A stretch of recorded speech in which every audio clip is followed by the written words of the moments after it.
দিদি দিদি, খুব আম খেতে ইচ্ছে হচ্ছে। চলো না, ভোলা ময়রার গাছ থেকে কয়েকটা আম পেড়ে আনি। আম খেতে যাবি, কিন্তু যদি ভোলা মাইরা জানতে পারলে, আবার ওর একটা কুকুর আছে, যদি আমাদের উপরে লেলিয়ে দেয় তখন কি করবি রে ভাই? আগে তো চল, জানতে পারলে তবে না কুকুরের তাড়া ছাবো। ভোলা মায়েরা জানতেই পারবে না। আমরা যাব আর কয়েকটা আম পেড়ে নিয়ে চলে আসব। ঠিক আছে, চল তাহলে।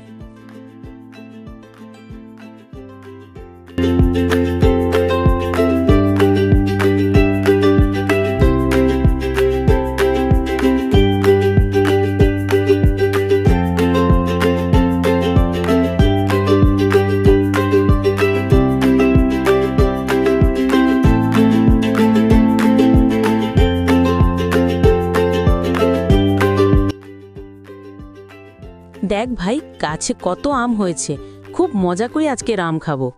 তাই তো দেখছি, আজকে খুব মজা করে আম খাবো।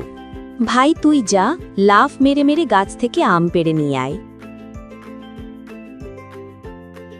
দিদি, গাছের আম তো খুব মজবুত, একটাও আম পড়ছে না। এখন কি হবে দিদি? কিরে, গাছ থেকে আম পারে? ভাই পালা ওখান থেকে। দাঁড়া হচ্ছে তোদের, যা তো কালো, ওদের দুজনকে ছিঁড়ে খেয়ে নে।